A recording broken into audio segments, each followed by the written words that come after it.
Shri major Ravi, കഴിഞ്ഞ കുറച്ച് ദിവസങ്ങളായി പാക് പ്രകോപനം പതിവാണ്. അതിർത്തിയിൽ വാക്കുകൾ കൊണ്ടും വെല്ലുവിളിക്കുന്നുണ്ട്. ആക്രമിക്കും, കീഴടക്കും, അടിച്ചൊതുക്കും, നശിപ്പിക്കും, തകർക്കും എന്നൊക്കെ. ഈ പാക് വീമ്പു പറച്ചിലുകൾ പേടി മറയ്ക്കാൻ. എക്സാക്ട്ലി ആ വാക്കാണ് അതിന്റെ കറക്റ്റ്. നമ്മൾ ഈ ഭീരുക്കള് ആണ് ജനറലി ഞാൻ അത് ചെയ്യും ഇത് ചെയ്യും, ഒരു കത്തി ഒരു പിച്ചാത്തി കൊണ്ടിങ്ങനെ നടക്കും, എന്നിട്ട് കാട്ടിക്കൂട്ടും. ഇത് ടിപ്പിക്കൽ നമ്മുടെ ഇതിനകത്തുള്ള എന്താണ് പറയുന്നത്, കിരീടത്തില് അനീഫ് ഖാന്റെ ക്യാരക്ടർ പോലെ. വലിയ ധൈര്യമൊന്നുമില്ല, പക്ഷെ ഒരു പിച്ചാത്തിയും കൊണ്ടിങ്ങനെ നടക്കും, എന്നിട്ട് അത് കഴിഞ്ഞിട്ട് ഞാൻ അത് ചെയ്യും. ഇതാണ് ഇപ്പോഴത്തെ പാകിസ്ഥാന്റെ അവസ്ഥ. ഇപ്പൊ അവരെങ്ങനെ കുടുങ്ങിയിരിക്കുന്നു എന്ന് ചോദിച്ചു കഴിഞ്ഞാല്, എങ്ങനെയെങ്കിലും നിങ്ങളൊരു ബോംബെങ്കിലും ഇടും ഞങ്ങളുടെ മുകളിലേക്ക്, എങ്കിലാണ് എനിക്ക് ഞങ്ങൾക്ക് ലോകത്തോട് പറയാൻ പറ്റുള്ളൂ ഇന്ത്യ അത് ചെയ്തേ ഞങ്ങളെ രക്ഷിക്കുകയെന്നും പറഞ്ഞിട്ട്. So they are in A very bad shape. അപ്പൊ അതുകൊണ്ട് ഇതൊന്നും കേട്ടിട്ട് ഇന്നിപ്പോ നമ്മുടെ ഇന്ത്യക്കാര് പെട്ടെന്നൊന്നും അങ്ങോട്ട് പേടിക്കുന്നുള്ളത് എനിക്ക് തോന്നുന്നില്ല. ഇന്ന് ജനങ്ങൾക്ക് അടക്കം അറിയാം പാകിസ്ഥാന്റെ കപ്പാസിറ്റി എത്രയാണെന്നുള്ളതും അവർ ഈ കാട്ടിക്കൂടുന്ന മുഴുവൻ അവരുടെ ഭയം കൊണ്ട് മാത്രമാണെന്നുള്ളതും. ഇതെന്താണെന്ന് വെച്ചാൽ അവിടെ കോമ്പിനേഷൻ വളരെ റോങ് ആണ്. മിലിറ്ററി ആണ് അവിടെ പാകിസ്ഥാനെ കൺട്രോൾ ചെയ്യുന്നത്. ഈവൻ ദോ സിവിൽ പ്രസിഡന്റും പ്രൈം മിനിസ്റ്ററൊക്കെ ആണെങ്കിൽ കൂടെ മിലിറ്ററിയുടെ ചീഫാണ് തീരുമാനിക്കേണ്ടത്. ISIയുടെ ബോസാണ് തീരുമാനിക്കേണ്ടത് പാകിസ്ഥാനിൽ എന്ത് നടക്കണമെന്ന്. അപ്പം ഇപ്പൊ അവർ ചെയ്യാനുള്ളത് ISIയും മിലിറ്ററി ചീഫും കൂടെ ചെയ്തു. ഇപ്പൊ ലോക്കൽ ഗവൺമെന്റിന് ഒന്നും പറയാനില്ല. അപ്പൊ എന്തായി, ഇവർക്ക് രണ്ടുപേർക്കുന്നുള്ള അഭിപ്രായ വ്യത്യാസം നല്ലപോലെ ഉണ്ട്. അപ്പൊ അതുള്ളപ്പോ എങ്കിലും ഇവിടുത്തെ പോലെയല്ല. ഇവിടെ എന്തെങ്കിലും ഇപ്പൊ നമ്മുടെ ഓപ്പോസിഷൻ റൂളിംഗ് പാർട്ടി എല്ലാം കൂടെ ഒരുമിച്ച് നമ്മൾ രാഷ്ട്രത്തിന് വേണ്ടിയിട്ട് പറയുന്നുണ്ട്.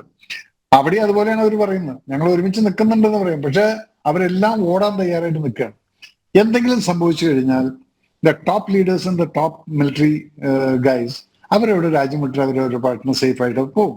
ഇപ്പൊ തന്നെ അവരുടെയൊക്കെ ഫാമിലീസിനൊക്കെ ഷിഫ്റ്റ് ചെയ്യാൻ തുടങ്ങി എന്നുള്ളതാണ് നമുക്ക് കിട്ടുന്ന ഇൻഫർമേഷൻ. ഇന്നലെ ഇവിടെ എയർപോർട്ടിന് പോലും ചില ഇൻഫർമേഷൻ കിട്ടി പാകിസ്ഥാന്റെ സൈഡിൽ നിന്നുള്ള. Anyway, I don't want to reveal that thing. അത് ഞാൻ ദുബായിലുണ്ടായിരുന്നപ്പോൾ കേട്ടതാണത്. It's very surprising.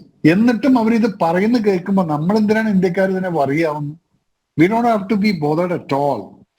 ഇപ്പോ നമ്മൾ കാണിക്കുന്ന കറക്റ്റ് മൂവ്മെന്റ് സാത്വികമായിട്ടുള്ള ഒരു ഗവൺമെന്റ് എന്നുള്ളതാണ് ഞാനിപ്പോ ഇതിനെ കാണുന്നത്. പണ്ട് നമ്മൾ സർജിക്കൽ സ്ട്രൈക്ക് നടത്തി അറ്റാക്ക് ചെയ്തു, എല്ലാം ചെയ്തു, വായടപ്പിച്ചു. പക്ഷെ ഇന്ന് അങ്ങനെ ഒരു സിറ്റുവേഷൻ അല്ലാതിരിക്കുന്നു. ഇന്ന് മുഴുവൻ ഇന്ത്യക്കാരെ ഒരുമിച്ചവന്മാർ അറ്റാക്ക് ചെയ്തിരിക്കുകയാണ്. അത് 26 പേരെ എന്ന് പറഞ്ഞാൽ 26 ഹോൾ ഇന്ത്യക്കാരെയാണ് ഇവർ അറ്റാക്ക് ചെയ്തിരിക്കുന്നത്.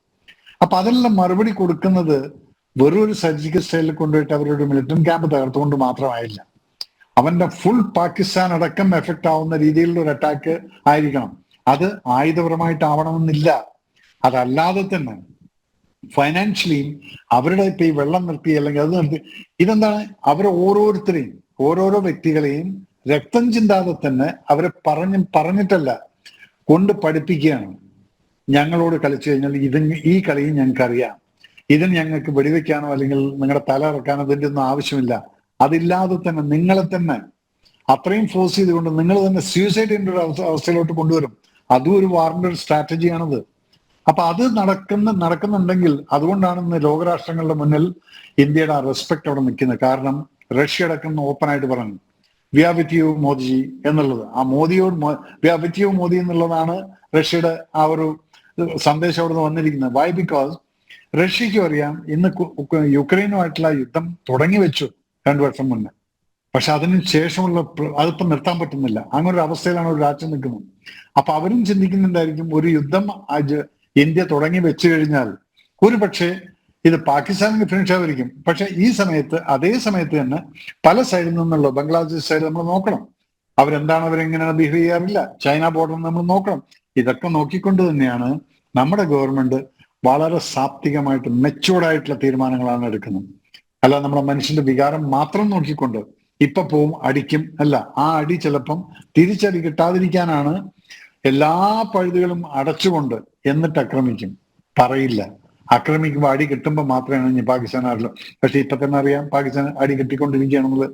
ആ അടി എന്തായി, വെള്ളത്തിന്റെ രൂപത്തിലാവാം, അല്ലെങ്കിൽ പല ബിസിനസ് ആവാം, മെഡിസിൻ ആവാം, പല കാര്യങ്ങളെ കൊണ്ടും അടികൾ നടന്നുകൊണ്ടിരിക്കുന്നുണ്ട്. പക്ഷെ അത് പുറത്ത് കാണില്ല. പിന്നെ പ്രതിപക്ഷത്തിന്റെ പലരും ചോദിക്കുന്നത് കേൾക്കാം, ഈ 4 പേര് ഇതും ചെയ്തിട്ട് ഇവിടുന്ന് പോയിട്ട് 22-ാം തീയതി തൊട്ട് ഇതുവരെ എന്തുകൊണ്ട് പിടിച്ചില്ല, അങ്ങനെ.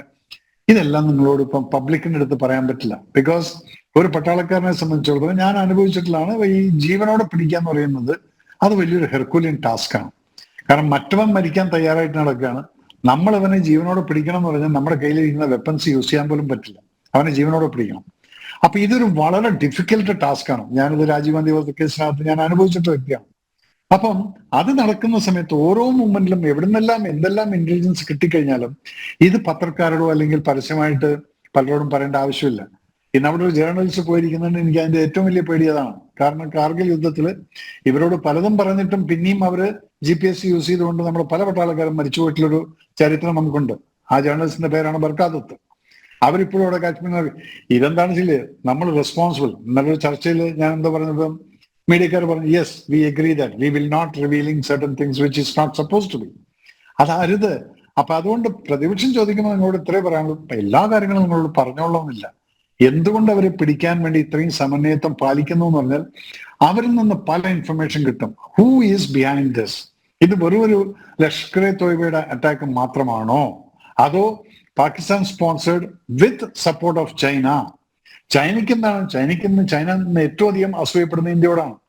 ചൈനയുടെ ഏറ്റവും അധികം പ്രൊഡക്ട്സ് വിറ്റിരുന്ന രാജ്യമായിരുന്നു ഇന്ത്യ. നമ്മൾ ആഫ്റ്റർ ദിസ് ഇതിന് എന്താണ് Wuhan issue, we have band all the things and 50% 60% അത്രയും കച്ചവടം എന്നുള്ളതിന്റെ അസൂയ അവർക്കുണ്ട്. അപ്പൊ ഇങ്ങനെ ഒരു സന്ദർഭം കിട്ടിക്കഴിഞ്ഞാൽ എന്തെങ്കിലും അവരും ഒരു സൈഡിൽ നിന്ന്, അപ്പൊ നമുക്ക് വെറും യൂക്രൈനും റഷ്യയും പോലെയല്ല, നമുക്ക് ഇപ്പുറത്ത് പാകിസ്ഥാൻ, മുകളിൽ അപ്പുറത്ത് നോക്കിക്കഴിഞ്ഞാൽ ചൈന ഇരിക്കുന്നു, ഇപ്പുറത്ത് നോക്കിയാൽ ബംഗ്ലാദേശ് ഇരിക്കുന്നു. ഈ 3 രാജ്യങ്ങളെയും 3 ബോർഡേഴ്സും നമ്മൾ നോക്കണം. അപ്പൊ ഇതൊക്കെയാണ് ഒരു സാത്വികമായിട്ടൊരു ഗവൺമെന്റ് ചിന്തിക്കേണ്ടതും ചെയ്യേണ്ടതും. ഒരൊറ്റ പാകിസ്ഥാന്റെ ഇല്ലെങ്കിൽ ജമ്മുവില് ഇന്ന സ്ഥലത്ത് പെഹൽഗാമിൽ ഇത് നടന്നു, ഓക്കെ, ആ സെക്ടർ പോയി കിസ്വാർ റേഞ്ചും ഇതെല്ലാം പോയി കഴിഞ്ഞിട്ട് LOC കവർ ചെയ്തിട്ട് പോരാ. No, it doesn't happen like that. അപ്പൊ അതുകൊണ്ട് നമ്മുടെ വികാരങ്ങളെ നമ്മൾ ഇനി കുറച്ചു നേരം മാറ്റിവെക്കാം. നമുക്ക് നഷ്ടപ്പെടാൻ ഇഷ്ടംപോലെ സംഭവങ്ങളുണ്ട്. പാകിസ്ഥാൻ ഒന്നുമില്ല, അവർക്കെല്ലാം നഷ്ടപ്പെട്ടിരിക്കുന്നവരാണ്. അപ്പൊ അവരിപ്പോ ആലോചിക്കുന്ന എന്താണ്, എങ്ങനെയെങ്കിലും ഞങ്ങൾ പറയാനുള്ളതെല്ലാം പറഞ്ഞു, ഒരു ബോംബെങ്കിലും നിങ്ങൾ ഇട്ടിട്ട് വേണം എനിക്ക് ലോകങ്ങളോട് പറയാൻ യെസ് ഇന്ത്യയാണ് ഞങ്ങളെ ആദ്യം ആക്രമിച്ചെന്നുള്ളത്. No, India will not do that. അതല്ലാതെ തന്നെ നിങ്ങളെ 4 വശത്തു നിന്നും ശ്വാസം മുട്ടിപ്പിക്കാനുള്ള എല്ലാ വഴികളും ഗവൺമെന്റ് ഏറ്റെടുത്ത് കഴിഞ്ഞിരിക്കുന്നു, അത് നടന്നുകൊണ്ടിരിക്കുന്നുണ്ട്. പിന്നെ ഈ 4 പേരെ പിടിക്കേണ്ടത്, അതിന്റെ എന്ത് ഇൻഫർമേഷൻ കിട്ടിക്കഴിഞ്ഞാലും I don't think that government ഒരു പത്രസമ്മേളനം നടത്തിയിട്ട് അത് ജനങ്ങളോട് പറയണമെന്നുള്ളത്. അവരെ കിട്ടിയിട്ട് അവരോട് എന്ത് ചെയ്യുന്നു എന്നുള്ളത് അത് അതിന്റെ ഇന്റലിജൻസ് ഒക്കെ അത്യാവശ്യമാണ്. അല്ലെങ്കിൽ ബോംബെ അറ്റാക്ക് പോലെ ആയിരിക്കും, ആ ഹോട്ടലിൽ TV ഇരുന്നുകൊണ്ട് ടെററിസ്റ്റും കണ്ടുകൊണ്ടിരിക്കുന്നു മിലിറ്ററി ഏതിലെ വരുന്നു. ഓരോരുത്തർ പറയുന്നു എന്താ മിലിറ്ററി മറ്റൊന്ന് കയറുന്നു, ഹെലികോപ്റ്ററിന് വരുന്നു, ഇതെല്ലാം വിഷലിട്ടുകൊണ്ടിരിക്കുകയായിരുന്നു ന്യൂസിൽ. ഇപ്പൊ എന്താണ്, അങ്ങനെയുള്ള ന്യൂസുകളൊന്നും ഇവിടെ ഇല്ലാത്തത് കൊണ്ട് അവരുടെ പിറകിൽ പോകുന്ന പട്ടാളക്കാർ അവർ പൊയ്ക്കോട്ടെ, സമയം വരുമ്പോൾ നിങ്ങൾ അതുവരെ പറഞ്ഞുകൊണ്ടിരിക്കുക എന്തുകൊണ്ട് പിടിച്ചില്ല.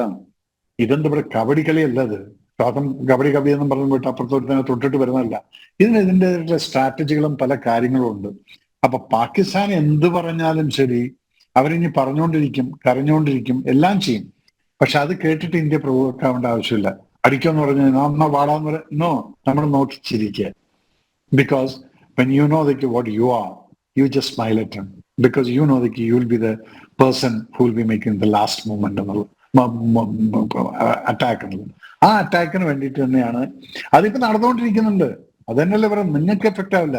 ലോക്കലായിട്ടുള്ള പാകിസ്ഥാനീസിന് ശ്വാസം കുറേശ്ശെ മുട്ടാൻ തുടങ്ങിയിരിക്കുന്നു, ഓക്സിജൻ ലെവൽ കുറഞ്ഞുകൊണ്ടിരിക്കുകയാണ്. അതാണ് നമ്മുടെ ഇന്ത്യ എന്ന് പറയുന്ന ഒരു സ്ട്രോങ് രാജ്യത്തിന്റെ approach, how to do a strategical war.